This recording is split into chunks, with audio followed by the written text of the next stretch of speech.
Welcome to the Old Time Radio Westerns. I'm your host, Andrew Rhines, and I'm excited to bring you another episode absolutely free. This is one of over 80 episodes released monthly for your enjoyment. Now, let's get into this episode.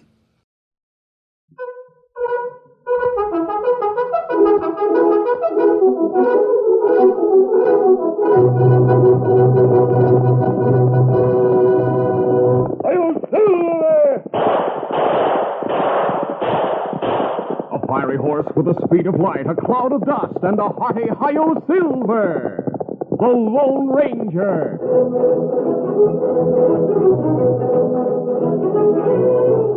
Before this exciting adventure, a word from our sponsor. General Mills, makers of Cheerios, the oat cereal that's ready to eat, Betty Crocker Mixes, and Wheaties, the breakfast of champions, present by special recording The Lone Ranger. You're going to love the big, exciting news today. Now there are two brand new Betty Crocker cake mixes. There's chocolate malt and peanut delight. I'll bet you can hardly wait to try them, and I wouldn't blame you. They're just so good. Today, let me tell you about the chocolate malt. It's a wonderful new way to enjoy an old flavor that's a favorite with so many of us. There's honest-to-goodness, delicious malted milk right in the mix. And, of course, there are all the other fine quality ingredients you choose yourself, like famous soft-as-silk cake flour and pure vegetable shortening. And because it is a Betty Crocker cake mix, Mom knows it's the easiest way ever to bake a perfect cake. So next time Mom goes shopping, be sure to remind her to get that brand new delicious treat, Betty Crocker's Chocolate Malt Cake Mix. You'll love it.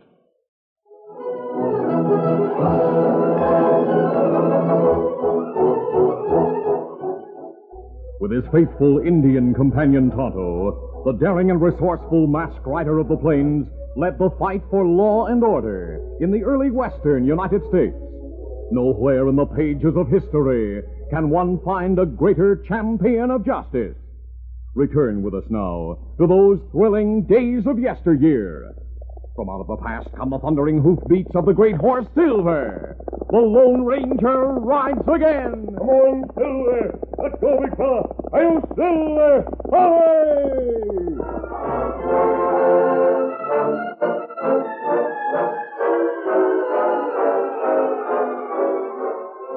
Leaving the Lone Ranger at a camp near Cottonwood City, Tonto rode into town to buy supplies.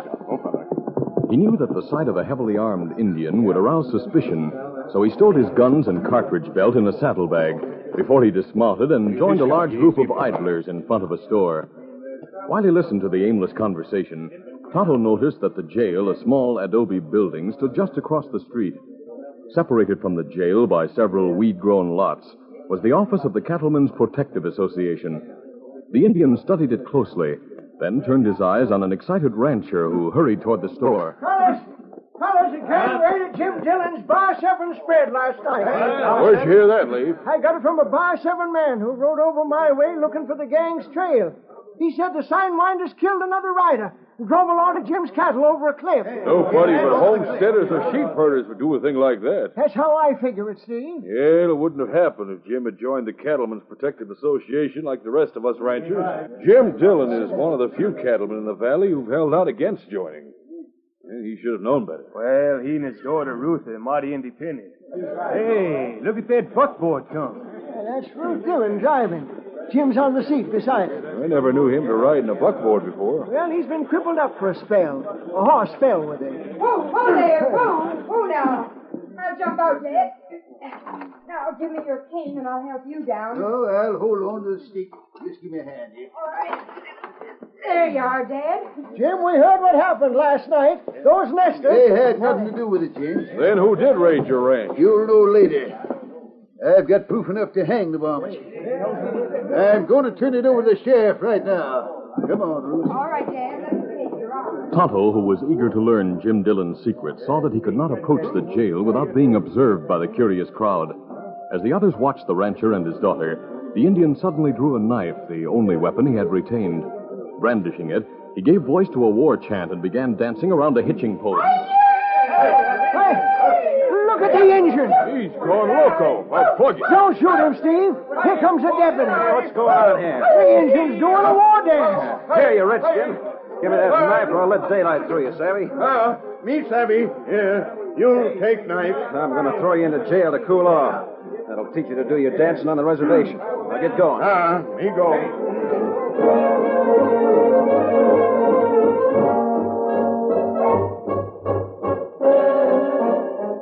Meanwhile, two men had met on the second floor of the building which housed the headquarters of the Cattlemen's Protective Association. One was Lance Layton, who had organized the CPA. The other was Layton's assistant, Bill Strong. Paring an apple with a pocket knife, Layton asked, How did you find the situation in other parts of the territory before I called you back?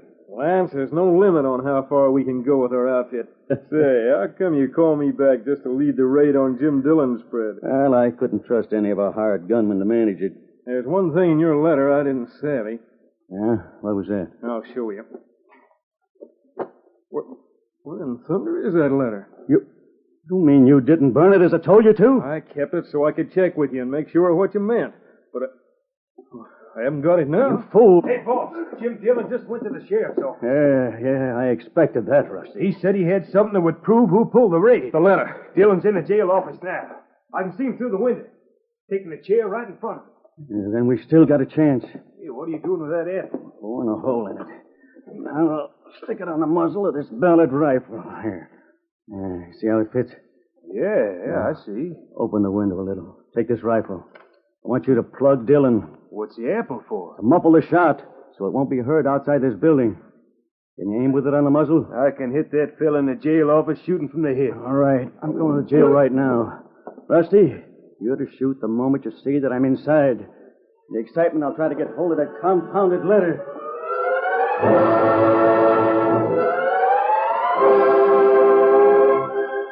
As Layton hurried toward the jail, Jim Dillon was saying, Yes, the fellows who run the CPA have made fools of nearly everyone in the valley. What those letters should stand for is Crooks Protective Association. Now, looky here, Jim. You're going too far. Oh, I am I? Well, I've got something that will back up my words in court. Get in there, Redskin. Joe, why in the blazes did you bring that redskin in here? He was acting up across the street. I've got troubles enough without being bothered with him. Run him out of town. You heard the sheriff, Engine. Get back to your reservation and stay there. Having no other choice than to obey, Tonto moved reluctantly toward the door.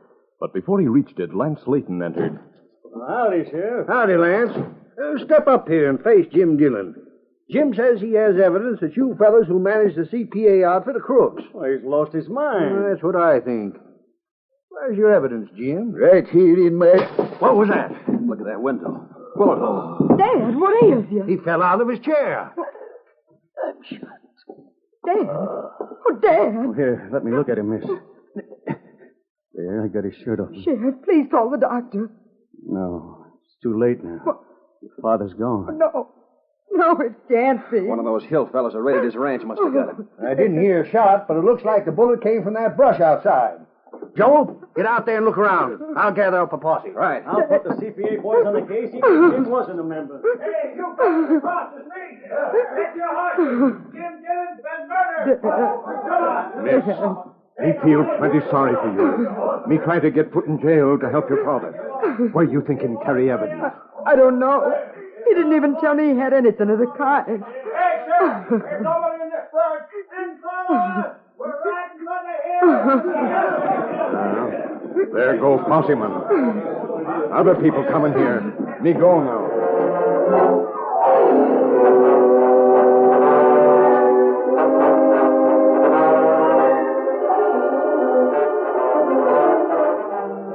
Meanwhile, Lance Layton had rejoined his Confederates in the Protective Association's office.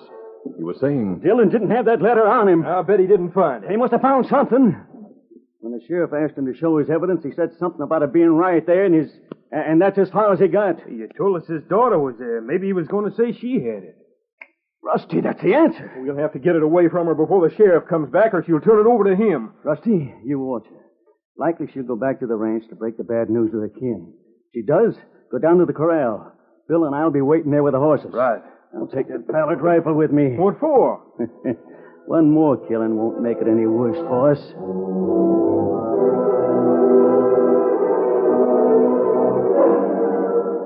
As the three crooks left the office, the Lone Ranger, who had been alerted by the hue and cry of the departing posse, left Silver and slipped into the main part of Cottonwood City to learn what had happened. Taking advantage of everything that offered concealment, he soon reached the chaparral-covered lot between the CPA building and the jail. There he met Tonto, who had been searching vainly for a trace of the killer. After the Indian had finished a quick report of all he had seen and heard, the masked man said, I'll help you make another search of this thicket, Tonto. Well, better we start by wall of CPA office. Me not look there. Is anyone in the building? Me not think so. Late and two other fellas leave little while ago. Them locked door. All right, then come on. Cautiously working their way to the side of the office building, the masked man and Indian soon reached a point opposite the bullet-shattered window in the jail. Suddenly, the Lone Ranger bent forward and scooped something from the ground. What you find? A piece of apple with a very faint smudge of burned powder on it. What that mean? The killer used an apple to silence his gun. A potato or some other fruit or vegetable of that nature would have served as well. Not see any sign that him stand here. He didn't. He couldn't have seen the lower part of the jail window because of the bushes. That's right. The only possible place from which he could have fired is the upper floor of the CPA building. Probably he stood well back in a room and shot through an open window. The powder blast and bullet shattered the apple. One piece fell here. And what we do now? Try to find Miss Dillon. After she recovers from the shock of her father's murder, she may be able to remember something that will enable us to find the evidence of which he spoke. Get up! Let her go and buckboard. We'll stop her outside the town. Get Scout. I'll go after Silver.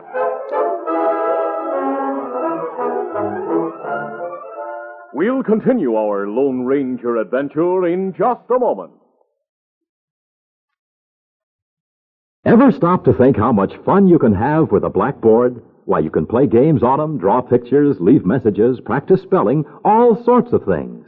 But here's the news. There's a blackboard on the back of the special Wheaties Blackboard package at your grocer's right now. All you need to use on this blackboard is ordinary chalk, and you can wipe it off with cloth or a regular blackboard eraser and use it again and again. In fact, I think you're going to want several of these Wheaties Blackboard packages. You know, so you can let your friends join in with the fun, playing tic-tac-toe or having drawing contests. Or maybe you want extra blackboards so you can save your own best drawings.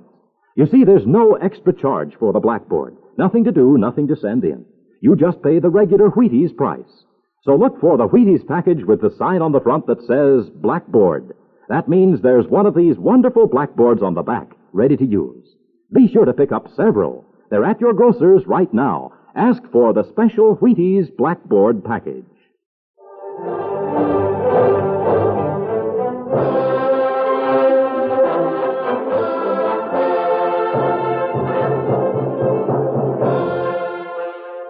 Now to continue. As the Lone Ranger and Tonto ran for their horses, Rusty carried word of Ruth Dillon's departure to his waiting partners in crime. Throwing themselves into their saddles, the three killers guided their horses across country in an effort to head off the girl.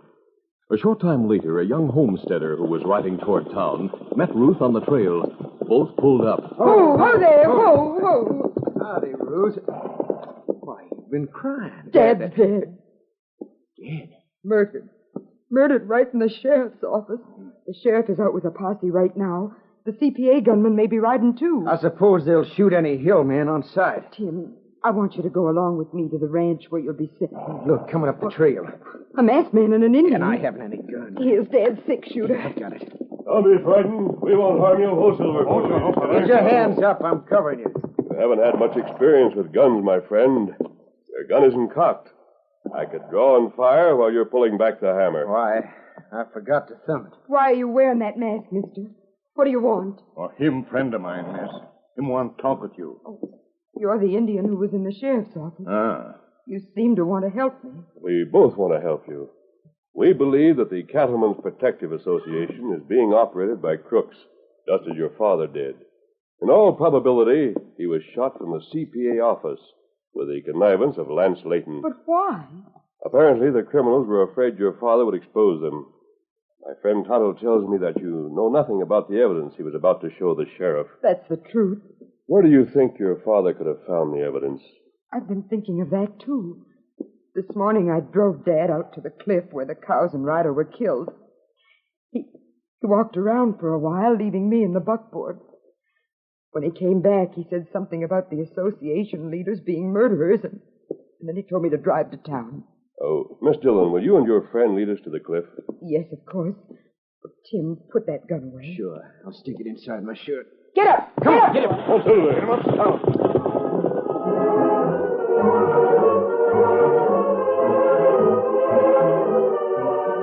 An hour later, the Lone Ranger and Tonto were engaged in an intensive search along the top of the brush-fringed cliff. Ruth and Tim followed them as they moved ever farther away from the horses and buckboard, examining the earth, rocks, and shrubs. Tonto was saying, Oh, here. Let me see where him punched ground with cane. Oh, look. Look what we find. That's a lead cylinder.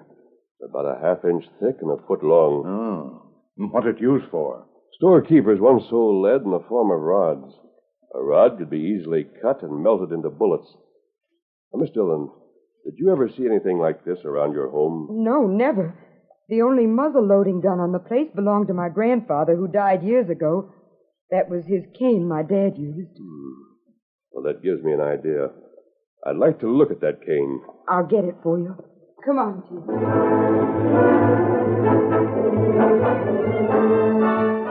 A few minutes later, Tonto looked up from the ground and observed. Boy and girl coming back with cane. Why you want it? Because that cane dates back to a time when it was a common practice for men to carry loaded walking sticks, because firearms were untrustworthy and hard to conceal. Why you say loaded? Well, by that I mean the canes were hollowed out at the bottom ends and filled with some heavy metal, which made them very effective clubs. Oh. Here it is, mister. Get your hands up. Up with them. You're covered from all sides. Unwilling to risk the girl's life in a gun battle with an unknown number of men hidden behind the brush, the masked man raised his arms, as did the others. Layton and his fellow crooks broke from cover. Him, Layton. Rusty, get their guns. Right. What's the meaning of this? You'll find out soon enough. Yeah, I got the masked man's guns. That takes care of the Indian. Take off his mask. Then search the girl. You put your hands on Ruth. You'll do nothing. Take that. Oh, Tim! Throwing herself to her knees beside the stunned homesteader, Ruth shielded him from the eyes of the killers and snatched her father's revolver from inside his shirt, just as Layton growled. I'll take that mask off myself. At that instant, Ruth cocked the gun, turned, and fired. Her bullet missed Layton, at whom she had aimed, but hit Bill Strong. Wounded, the crook dropped his weapon and tumbled into the brush where he lay helpless. Layton turned his gun on the girl. Before he could fire, the Lone Ranger sprang upon him, pinioning his right arm. Let go of that gun. Shoot him, Rusty. Rusty, who had kept his own six-shooter holstered while disarming the masked man and Indian, tried to draw. Then Tonto closed with him and bore him to the ground. While Tonto and Rusty rolled on the ground, the Lone Ranger and Layton fought on their feet, crashing back and forth through the bushes. The CPA organizer, whose strength almost matched that of the masked man, still clung to his Colt. Oh, my arm! You're breaking my arm! Drop that gun. The struggle took the two men ever closer to the brink of the precipice. In a desperate effort to free himself, the crook made a lunge that carried him to the very edge. For a moment, they swayed there. Look out! Look out! With 1 foot over the edge, the Lone Ranger let go of Layton's arm. But he was too late to save either himself or the killer. He slid from the rim rock with his face to the cliff. Layton fell headlong, clawing the air. Oh, no. Forcing herself to the brink of the frightful precipice, the girl peered down. 6 feet below, she saw the masked man clinging to a bush he had managed to grasp as he fell. He was kicking the face of the cliff, trying to find something to support his feet. Hold on, I'll get one of your ropes. You won't have time. The bush is pulling out. I can't reach your hand, but here's the cane. Grab hold. I have it, but you can't support my weight alone. I'll try. I just came to. What happened while you're lying there? The masked man, he's down there. Help me hold this cane. There. I've got a grip on it. I'll try to get a foothold on this bush. The bush pulled out. It's gone. Oh, pull, Tim, pull. I'm pulling as hard as I can. Got him up a foot or so. Cane's breaking. Finished. Let me help you. Get down beside us. Maybe you can reach him with your hand now. Give me your other hand, Kimasabi. There. He's got good grip. Now all together. Pull. The combined efforts of the two men and girl brought the Lone Ranger to the top of the cliff. A moment later, he scrambled over the rim rock to safety. Extending a hand to Ruth, he said, Miss Dillon, I owe you my life.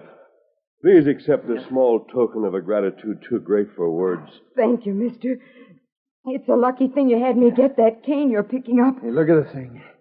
It's almost busted. I'll finish breaking it. The end is hollow. There's a paper in it. Yes, I'm getting it out. There. Otto, look after Rusty and the other crook while I read this. Me take care of him. Tim, that must be the evidence Dad found. What is it, mister? It's a letter written on association stationery. The sign of the Noose is printed at the top. Addressed to Bill Strong and signed by Lance Layton. What does it say? It contains an order for Strong to return to Cottonwood City and lead a raid on this ranch with Rusty's help. Since a rider was killed here, that's enough to hang those two, even though they escaped punishment for Mr. Dillon's murder. I'll tell you more in a moment. How do you suppose the masked man knew there was something in that cane? I'll bet that piece of lead told him. Your dad must have taken it out of that cane so he could hide the letter. Of course. I remember now of hearing it said that the cane was leaded. The remainder of the letter provides positive proof that the Cattlemen's Protective Association was organized for the sole purpose of defrauding its members. They bought protection from Layton's own gunmen. And then blamed us hill folks. A couple of homesteaders were sent to prison on their perjured testimony. This letter should free them. It should also bring about the end of the association and the misunderstanding between cattlemen and people who want to farm or raise sheep. I reckon Layton is dead. No man could have survived such a fall. He got them two fellas bandaged and tied. Good. They weren't the only fellas who helped Layton. The names of the rest of the crooks will surely be found in Layton's office records. If you get those, I'm sure you and the sheriff will be able to put all the crooks in jail. We'll see that none get away, mister. Why, there's the sheriff now. He's leading a posse along the other side of the river. It will be quite a while before they find a place to cross. Oh, Miss Dillon, when the sheriff gets here, will you give him this note and explain what happened? Yes, of course. Are you leaving? Yes, I prefer not to be asked to make explanations. My presence might be confusing to the sheriff and his party. So, come on, Tonto. Adios, Tim. Adios, mister. Adios. Adios, Injun. Ruth, what was it that masked man gave you? A silver bullet. A silver bullet? Jumping John Rogers. Tim, does it mean something to you? Oh, I should say it does. I've heard of a man who gives bullets like that to people he likes. Our friend is the Lone Ranger.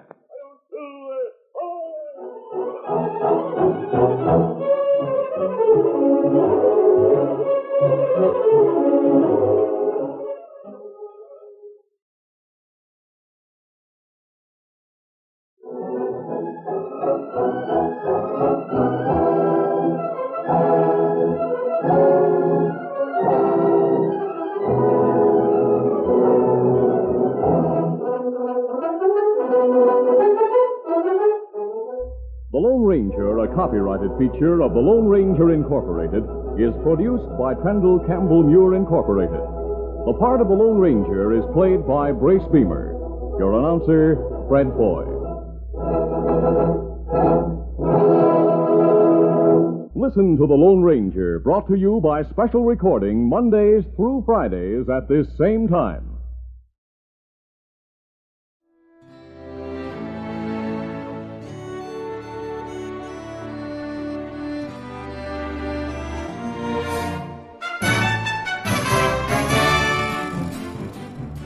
This has been a presentation of OTRWesterns.com, and we hope you enjoyed.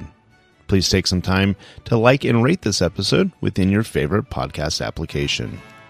Follow us on Facebook by going to OTRWesterns.com/Facebook, and subscribe to our YouTube channel by going to OTRWesterns.com/YouTube. Become one of our ranch hands and unlock some exclusive content.